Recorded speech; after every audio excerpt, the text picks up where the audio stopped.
بسم الله الرحمن الرحيم. قدوميها قولها الشعب كبرلمان كفدرالك قدوميه كحجين كأقل كسر برلمان كدولة فدرالك مدحوين كحجين كدولة بنتلان كلياش كلا دولة هير فدرالي هير بنتلان قدوميها برلمان كبنتلان مدحوين ياشي هوري مدحوين كحجين ندي هوري بنتلان سراكيش عيدن كقلب كسيدا حمنها باشا عالم كي سفاردها سياسيين تي وحقرتك اسمدا يا عقاشة يا علماء هوين كدلنيرada صحافة يا غيبها بلشد الريدك السلام عليكم ورحمة الله وبركاته. waxaan marka hore halka tacsi uga dirayaa gudoomiyihii gobolka Banaadir Engineer Abdurrahman Yarisow oo ku geeriyooday magaalada Dooxa. Inna lillahi wa inna ilayhi raaji'uun. runtii waa geerin naxdin leh. wuxuu ahaa saaxiib qaali ah waliba si gaar ah uu ahaa ilaa iyo muddo dheer. wuxuu ahaa nin runtii bulshada taqaanay oo dhan ay jeclaayeen wax badan ka soo qabtay dalka Soomaaliya. waxaan u rajaynaynaa inuu Ilaahay naxariistii janno siiyo eheladiisii qaraabadiisii dhammaanteedna uu samir iyo iimaan naga siiyo. intaa kadib waxaan jeclahay inaan marka ugu horeysa halkan hambalyo uga diro dhammaan ummadda Soomaaliyeed gaar ahaan ummadda reer Puntland gobol iyo degmo iyo tuulo iyo miyi iyo meel kasto ay ka joogaan gudaha dalka Puntland iyo sidoo kale daafaha dunida iyo dacaladeeda meel kasto ay ka joogaan. waxaan ugu hambalyeynayaa sanad guuradan 21aad ee aasaaskii Puntland. waxaan leeyahay farxad ku ciida. waxaad muujiseen dabaaldeg qurxoon. waxaad muujiseen isu soo bax damaashaad dal iyo dibadba ka dhacay. waxaan rajaynayaa inay arrintaasi qayb ka qaadato jiritaanka iyo midnimada Puntland iyo tan Soomaaliyeed oo loo aasaasay. mudanayaal marwooyin waxaan idinku salaamayaa dhammaantiin salaantaas sharafta faraha badan ee aan inii soo jeedinayo mar labaad. waxaa sharaf noo ah dhammaanteen inaynu u dabaaldegno sanad guuradii 21aad ee ka soo wareegatay aasaaskii dowladda Puntland. waxaan alla uga mahadnaqayaa guulihii iyo waxqabadkii faraha badnaa ee halka caawa looga sheekeeyay ee u horeysay dhismihii hanaankii dowladnimo, adkeyntii amniga iyo taabagelintii horumarka dhaqaalaha, siyaasadda iyo adeega bulshada. waxaan bogaadinayaa isku tashigii reer Puntland horumarkaas ay ku gaareen. waxaan ugu baaqayaa shacabka reer Puntland in ay sii wadaan halgankaas si loo gaaro hadafyadii loo aasaasay Puntland oo ay ka mid tahay yagleelidda dowladda dhexe ee federaal ku dhisan kuna dhisan maamul wanaag iyo sarreynta sharciga. waxaan sidoo kale u mahadcelinayaa aasaasiyaashii Puntland ismo, siyaasiyiin, waxgarad, haween, dhalinyaro, ganacsato iyo qurbo joogba. intooda nool waxaan u rajaynayaa cimri dheer iyo cibaado suuban. intoodii dhimatayna janno iyo naxariis ayaan alla weydiinayaa. waxaan sidoo kale u mahadcelinayaa guddiga qabanqaabada xuska sanad guurada 21aad oo runtii howl adag qabtay. dhammaan sidoo kale waxaan u mahadnaqayaa dhammaan shacabkii iyo xoogagii ka qayb galay oo isugu jiray ciidankii iyo shaqaalihii kala duwanaa oo ay ka mid ahaayeen fardowleydii ubixii Puntland, haweenka 9 gobol, walaalaha Puntland, ardayda, dhalinyarada, shaqaalaha gaar ahaan caafimaadka, beeraha, kalluumaysiga, shirkadda korontada, dabdamiska, ciidamada taraafikada, asluubta, booliiska, difaaca xeebaha, ciidamada difaaca Puntland qaybahooda kala duwan sida daraawiishta iyo daraawiishta qaybteeda cigaaleyda ahayd kumaandooska iyo gaadiidka gaashaaman dowrkii weynaa ay ka qayb qaateen damaashaadkii saaka ka soo bilowday bartamaha magaalada Garowe.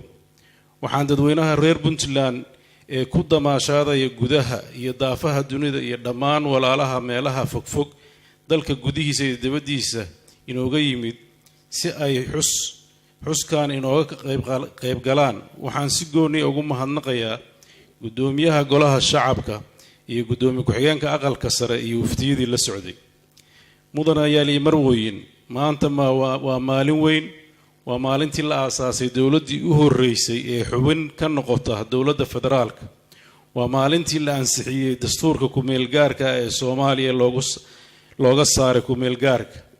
waxaan u jeedaa 1 Agoosto waa maalintii u horeysay ee la aasaaso dowlad ku dhisan federaal burburkii 19 kadib. sidoo kale 1 Agoosto waa maalintii la ansixiyay dastuurkii ku-meelgaarka ka saaray Soomaaliya 2012. haddaba waxaan madaxda Soomaaliyeed heerarkooda kala duwan u soo jeedinayaa codsi ah in maalinta 1 Agoosto loo aqoonsado maalinta federaalka, maadaama ay kulansatay labadaas munaasabadood oo taariikhiga ah. way mudan tahay in bogagga taariikhda ee la xuso lagu daro 1 Agoosto. mudanayaal iyo marwooyin, haddii aan dib u milicsado geedi socodka dowladnimo ee Puntland, waxaa inoo sawirmaya taariikh horumar iyo taariikh dowladnimo la taaban karo. tusaale ahaan sanadkii 1998kii sida aad ku aragteen filimada halka laga sii daayay, waxaa ka jiray Puntland 28 iskuul oo lagu kala dhigto dhowr iyo 10 manhaj oo kala duwan. maanta Puntland waxaa ka jira wax ku dhow 1,000 iskuul oo dhammaantood ku shaqeeya hal manhaj oo midaysan. ardada ka qalin jabisay dugsiyada sare waxa ay u diyaarsan oo ay kala doortaan 13 jaamacadood oo dhammaantood la aasaasay 20kii sano ee la soo dhaafay. waxaa sidoo kale Puntland ku soo kordhay 23 cisbitaal iyo dhowr kun oo xarumood oo caafimaad oo lagu adeego bulshada oo dhan. waxyaalaha la taaban karo oo adeegyadaas ka dhashay waa arrin aad u farax gelinaysa dadka Soomaaliyeed oo dhan. tusaale ahaan waxaa la tallaali jiray dadka reer Puntland 3%. maanta waxaa la tallaalaa 87%, taas oo kordhisay da'yarta soo koraysa caafimaadkooda iyo baraarahooda.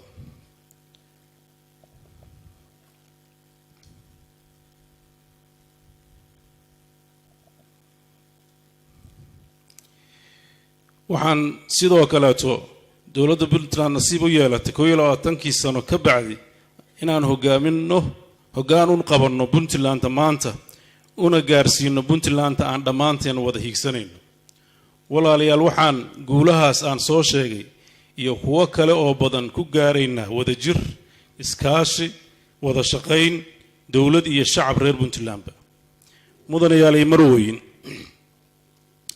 dowladda Puntland ee aan hoggaanka u hayaa waxay leedahay yoolal waaweyn oo ay tahay inay gaarto 4 sano iyo dhowrka bilood ee soo socda haddii Alla idmo.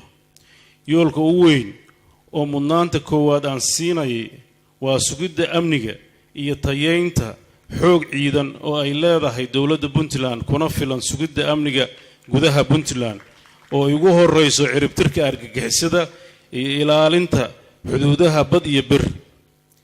waxaa diyaarsan oo tababaradii u dhammaadeen muddadii aan hadda joognay 1500 oo booliis ah. waxaa dhammaystirmay dayactir xeryaha daraawiishta 2 ka mid ah. waxaa iyadana la rajaynayaa 2 kaleeto in dhowaan la bilaabi doono dhismahooda, iyadoo ay dardar ku socoto kala hufka ciidanka iyo sare u qaadidda aqoontooda, agabkooda iyo daryeelkooda. waxaa ka mid ah yoolasha aan higsanayno kobcinta dhaqaalaha, gaar ahaan dhismaha iyo horumarinta kaabayaasha dhaqaalaha oo muddadii yareed ee aan joognay shaqooyin fiican nooga qabsoomeen, annaga oo qorsheynayna in waqti dhow ay bilaabmaan mashaariic waaweyn oo isugu jira dhismo iyo dayactir wadooyin halbowle ah, ballaarinta dekedda Boosaaso, dhismaha dekedda Garacad, marsooyin laga hirgeliyo magaalooyinka xeebaha, dhismaha ayraboorka Gaalkacyo iyo mashaariic kale oo halbowle u ah kobaca dhaqaalaha Puntland. waxay dowladdu xoogga saaraysaa sidii ay u horumarin lahayd ganacsiga iyo maalgashiga gudaha iyo dibadda. waxaan ummadda Soomaaliyeed iyo caalamka ugu bishaaraynaynaa in ay Puntland u furan tahay maalgashi iyo kala faa'iidaysiga. iyadoo taa la taabagelinayo ayaanu qabanaynaa shirweynaha maalgashiga Puntland oo dhici doona bartamaha bisha September ee fooda nagu soo haysa. mudanayaal iyo marwooyin, waxaan kale oo ka mid ah yoolasha aan taabagelinayno adkaynta midnimada iyo wadajirka dadka reer Puntland. Puntland waxaa aasaastay shacab walaalo ah ee gobolladii shanta ahaa iyo degmada Buuhoodle. maanta 21 sano kadib waxay noqdeen 9 gobol oo dhammaantood uu ka hana qaaday hanaanka dowladnimo una gaaray adeegyada kala duwan ee bulshada. waa xaqiiq in gaabis iyo isu dheelitir la'aan dhinaca horumarinta ay jiraan, sababo kasta ha keentee. dowladda aan madaxda ka ahay waxaan ballan qaadaynaa kuna shaqo bilownay inaan cadaalad iyo sinaan ugu adeegno dhammaan bulshada reer Puntland, gobol iyo degmo kasta ha joogaane. si gooniya waxaan xoogga saaraynaa in gobollada Sool, Sanaag iyo Cayn ay helaan difaac, daryeel, horumar dhaqaale iyo arrimo bulshado. waxaan hirgelin doonaa hindise horumarineed oo ku aadan gobolka Sool, Sanaag iyo Cayn si bulshada gobolladaas u helaan horumarka ay mudan yihiin. waxaan sidoo kale caawa halkan idinka sheegayaa in magaalada taariikhiga ee Taleex iyo caasimadda Puntland sanadkan inta uusan dhammaan la daah furi doono dhismo wado isku xirta labadaas magaalo, iyadoo dhinaca kalena la daah furi doono wado kale oo isku xirta degmooyinka Boocame iyo laamiga Laascaanood. intaas annagoo wadna ayaan waxaan barbar wadi doonaa tayeynta ciidanka iyo xoreynta deegaanada gacanta dowladda Puntland uga maqan maamulada kaleeto. mudanayaal iyo marwooyin, 21 sano ee ay Puntland jirtay waxaa qorshuhu ahaa bulshaduna ku taamaysay in laga gudbo hanaanka doorasho ee qabaliga ah oo loo gudbo hanaan doorasho oo dimuqraadi ah, oo muwaadin kasta oo Puntland ah dhiibto codkiisa si uu u doorto mas'uulka matalaya iyo madaxda heerarka kala duwan ee maamulka. inkastoo dadaal fara badan lagu bixiyay arrintaas, haddana maysa suurgelin sida aan korna ugu qaadno hamiga iyo hiigsiga dadka reer Puntland. waxaan gaarsiin doonaa dadkeenna in ay wakiilada golayaasha deegaanka iyo baarlamaanka ku soo doortaan doorasho xol iyo xalaal ah oo qof iyo cod ah. taasi waxay xoojinaysaa dowladnimadeenna iyo kalsoonida ka dhaxaysa shacabka, wakiiladooda iyo madaxda sare ee dowladda. waxaan idinku bishaaraynayaa in si dhaqso ah aan ku soo dhisi doono guddiga doorashada Puntland. waxaa naga go'an in Puntland aan gaarsiino hanaan doorasho oo qof iyo cod ah, taasoo kor u qaadaysa dadkuna inay helaan matalaad ay iyagu doorteen.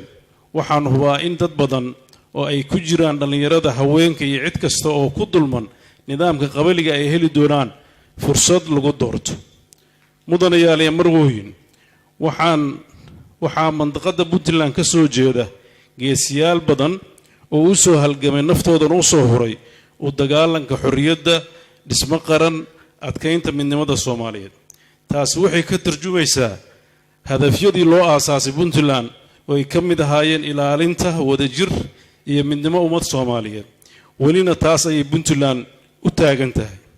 nasiib darro, dagaaladii sokeeye ee 90meedkii waxay keeneen in la kala irdhoobo lana kala aamin baxo iyadoo dalku ahaa hal magaalo. markii ay duntay, dalkii oo dhan baa dumay. dhaqaalahaasi, kaabayaashiisii iyo dowladnimadiisiiba. haddaba si taas xal loogu helo, waxaa mar kale la baadigoobay dowladnimadii Soomaaliyeed, iyadoo Puntland ay hormuud u ahayd hoggaan iyo shacabba. waxaa xal loo arkay in markaan lagu dhiso nidaamka federaalka, maadaama lagu guuldaraystay nidaamkii urursanaa. maanta waxaa inoo dhisan caasimadda Muqdisho oo ka soo kabanaysa lana soo laabanaysa bilicdeedii si kasta oo ay nabadiidku u wiiqaan. waxaa jirta Ceerigaabo, Boosaaso, Laascaanood, Gaalkacyo, Cadaada, Dhuusamareeb, Beledweyne, Jowhar, Baydhabo, Marka, Baraawo, Kismaayo, Baran, Garbaharey, Hargeysa, Boorame iyo kuwo kale oo badan. waxaa ogtihiin adeegyada maanta ka jira magaalooyinkaas intoodii badan burburkii ka hor kama aysan jirin. baasaboorka maanta waxaan filayaa degmooyin badan waa laga qaataa, mitaalka u yar weeye. marka hore waxaasoo dhan waxay ku urursanaayeen caasimadda Muqdisho oo keliya. sidaa aaweed waan inaynu fursad iyo dadaal gelinnaa sidii si hufan loogu horgelin lahaa loona horumarin lahaa nidaamka federaalka aynu isku afgarannay. mudanayaalay warwooyin, waxaan diyaar u nahay in aan qaadanno doorkii hormuudnimo ee bulshada ku dhaqan Puntland ka qaateen helitaanka xorriyadda iyo midnimada ummadda Soomaaliyeed. waxaan mar walba diyaar u nahay in aan kaalin mug leh ka noqonno dib u dhiska dowladnimada Soomaaliyeed, taasoo ku dhisan nidaam federaal ah, sarreynta sharciga, daahfurnaanta iyo isla xisaabtanka. maanta waxaa dheelinaya geedi socodka dhismaha nabadda iyo dowladnimada Soomaaliya. waxaa jira tabashooyin isoo taraya oo ah in la baalmaray hanaankii gundhiga u ahaa geedi socodkaas oo ay ka mid yihiin federaalka, ilaalinta sarreynta sharciga, qaybsiga dhaqaalaha magaca Soomaaliya lagu helo, awood qaybsiga siyaasadeed iyo hanaanka dimuqraadiga ah.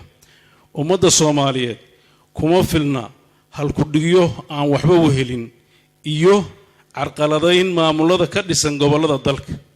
dalkani wuxuu u baahan yahay in dadkiisa la heshiisiiyo, kalsooni iyo is-aaminaadda dadkiisa kor loo qaado, siyaasaddiisana lagu wado wada tashi, walaalnimo, isku tanaasul iyo sidoo kale xoojinta hay-adaha dowladda heerarkooda kala duwan. dadka Puntland dowladnimadii Soomaaliyeed ee ay dhiigga iyo dheecaanka geliyeen ma aqbali karaan in dhibi gaarto. mudanayaal iyo marwooyin, dhinaca kale waxaan walaalaha Soomaaliyeed meel walba oo ay joogaan iyo fikir walba oo ay qabaan u xaqiijinaynaa in aanan marnaba bedelayn ama yaraynayn jacaylkii iyo rabitaankii aan u haynay ummadda Soomaaliyeed iyo dowladda Soomaaliyeed. waa maragmadoonta ah in maanta siyaasadda cakiran iyo mudnaansiin la'aanta arrimaha muhiimka ahaa ay dalka u horsayday nabadgelyo xumo ka jirta goobo badan oo dalka ah. waxaa kordhay falalkii argagixiso ee lagu beegsanayay shacabka, iyadoo dowladdu kaga jawaabtay waddo xiris, taasoo culays badan ku sii noqotay shacabkii dhibanaha ahaa, xal amnina aan keenin.